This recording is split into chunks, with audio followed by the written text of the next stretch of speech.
श्री राम समर्थ। नवंबर 11। परमेश्वर की भक्ति का राजमार्ग। परमात्मा का परिचय जिसमें होता है वही ज्ञान। परमात्मा केवल ज्ञान से नहीं जाना जा सकता, अन्य ज्ञान केवल शब्दजाल है। भक्ति करने से ही उसे जाना जा सकता है।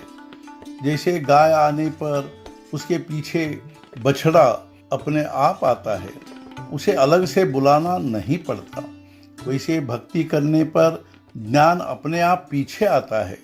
अब यह देखें कि भक्ति कैसे की जाए।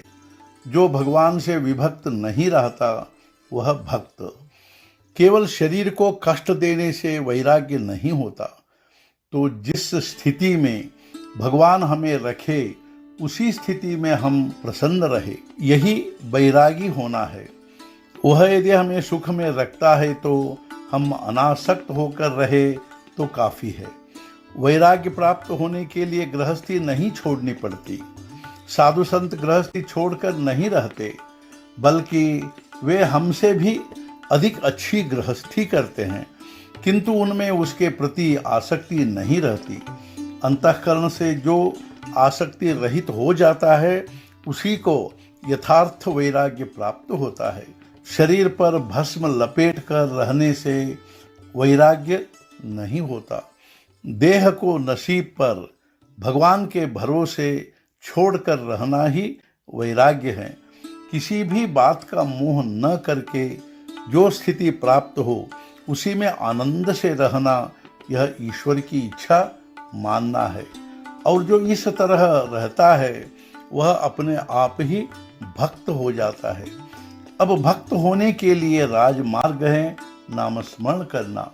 नामस्मरण पर विश्वास रखे और उसे विश्वास से करते रहे। गुरु ने जो नामस्मरण करने को कहा हो वही करते रहे और उसी में गुरु को देखे।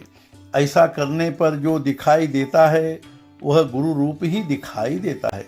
बढ़िया दीवान खाने में हो तो गुरु दिखाई देते हैं, और किसी गंदी जगह में हम हो तो गुरु दिखाई नहीं देते, ऐसी बात नहीं है।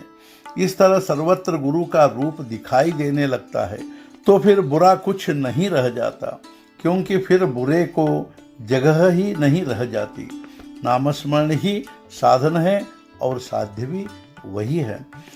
दूसरा कोई कुछ भी कहे उस पर विश्वास नहीं करना चाहिए। नामस्मरण ही सत्य है।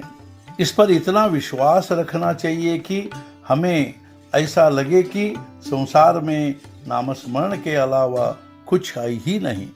ऐसा विश्वास रोम रोम में भिद जाने पर भगवान कोई दूर नहीं रहता, लगता है हमारे पास ही हैं। गृहस्थी के प्रति जो आसक्ति है उसे वहाँ से हटाकर परमार्थ में लगाओ। परमार्थ कोई कठिन नहीं है। गुरु की अनन्य शरण जाने का अर्थ ही है अहम भाव मिटाना। अहंकार जड़ से नष्ट हुए बिना अनन्य शरण नहीं जा सकता। यह अहंकार गुरु के बताए हुए नामस्मरण करने से जाता है। अतः हमें निरंतर नामस्मरण करना चाहिए। आज का मुख्य विचार वैराग्य वृत्ति में होता है।